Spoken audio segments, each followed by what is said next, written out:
Yeah. Why is it important? It is important because you live in a specific time. That time has a past and a present and a future.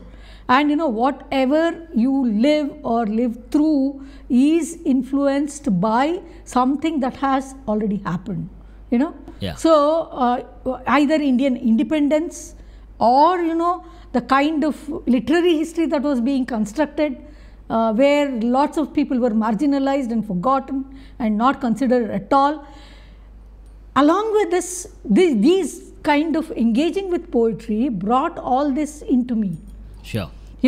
Like I started thinking about women writing in the 80s when I was in the college. Yeah. It was the peak time of feminism, and you're saying that I should tell you this. That was the peak of feminism. Sorry? Or now is the peak of feminism? Feminism is always there. Yeah, okay, no, but it began then. It shoot up then. Okay, I should tell you something. See, because women started writing, because men were already established. Yeah. So all the forewords were written by men to women's poetry because they were already established writers. Women would go and request them to write, and they would write. So 3 women poets, Pratibha Nandakumar, Hema Patan Shetty, and one more I forgot. Their books, their forewords were written by very well-known poets. So whose name I am not bringing here. Okay? So one of them wrote to Hema's book that, well, this is the way feminism has to come in. See this woman, she writes about her body, she writes about delivering a child, she writes about kitchen, she writes about domesticity, she writes about jewelry, about sari, about body and sexuality and the way she desires. And this was going on. Yeah. And another one wrote to Pratibha's book as saying that women should stop talking about their own sexuality because it doesn't sound like women writing. Women should write be very subtle, very subtle, and they have to be, they should know how much to speak or something like that. Okay, all this was going on. Okay, and my first collection came out. Okay. My first collection of poem came out, for which Gopal Krishna Adiga wrote the foreword, and another Kiram Nagaraj wrote the blurb, and it was Anantmurthy launched the book. D.R. Nagaraj spoke about it. It was really big. Okay. When the book came out, one of the critics said, these are not the poems written by women. Mamta, coming from Malenadu. Malenadu is the region where there are forests and where I grew up. Coming from Malnad, she doesn't.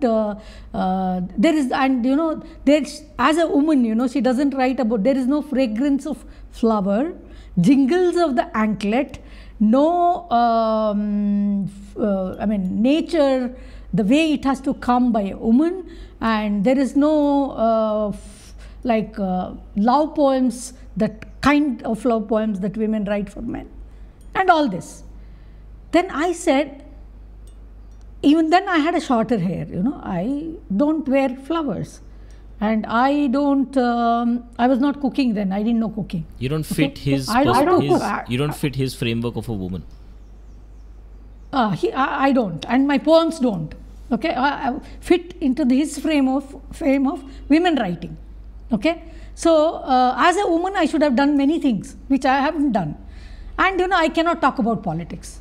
My poems were political. My poems were talking about diverse things. It was talking about self. It was talking about isolation. It was talking about displacement. But see, the way writing by women was discussed and talked about itself was a problematic thing, Yeah. And as women writers, as a woman writer, I really had to, all through, I did this in my poems. What I did was, like, for example, it's so popular in poetry is so misogynic sometimes, okay? Because it's always the metaphors that are used in poetry are so gendered. Like, for example, a river that flows its aim is to go and reach the ocean, which never moves, which is calm and quiet, and river, like it goes like that and reaches the ocean, and the mountain is peaceful, and you need to go, and there is a massive tree and the creeper climbs. So always you knew who was creeper, who was the tree, who was the river, who was the ocean, and all this. Yeah. There was this binary oppositions have been used in poetry, So I started cancelling that. So that's interesting. Until and unless you cancel the binary opposition, the meaning cannot be changed.